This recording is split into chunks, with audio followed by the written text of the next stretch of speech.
Hello friends, welcome back to Shivaji travel log channel. ఈరోజు మన హైదరాబాద్ దగ్గరలో ఉన్న దక్షిణకే బద్రీనాథ్ టెంపుల్కి అయితే ఇప్పుడు వెళ్తున్నాం.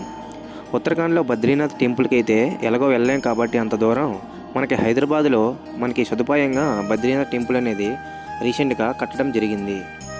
సికింద్రాబాద్ బస్ స్టాప్ నుండి ఈ టెంపుల్కి 35 km ఉంటుంది. సికింద్రాబాద్ నుండి డైరెక్ట్గా మేడ్చల్కి బస్సెస్ ఉంటాయి, 229 బస్సు. మేడ్చల్ వచ్చాక మేడ్చల్ బస్ స్టాప్ నుండి డైరెక్ట్గా టెంపుల్కి బస్సెస్ అయితే అవైలబుల్గా ఉంటాయి.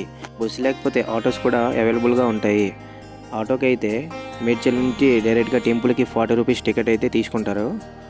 అలాగే ఇప్పుడైతే టెంపుల్ దగ్గరికి అయితే వచ్చేసాము. మేము దేవుడిని పూజ చేయడానికి అయితే పూజ సామాన్లు 30 రూపీస్ సెట్ అయితే తీసుకున్నాం.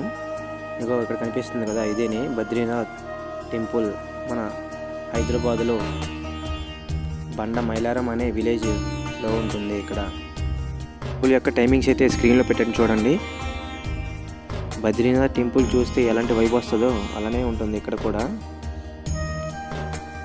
ఉత్తరాఖండ్లో బద్రీనాథ్ టెంపుల్లో ఎలాంటి పూజలు అయితే జరుగుతాయో సేమ్ ఇక్కడ కూడా అలానే ప్రతిరోజు పూజలు అనేది జరుగుతూ ఉంటాయి. అలాగే ఈ టెంపుల్లో ఉత్తరాఖండ్ నుండి ఒక జ్యోతిలింగం అయితే తెచ్చారు బై వాక్ రోడ్లో.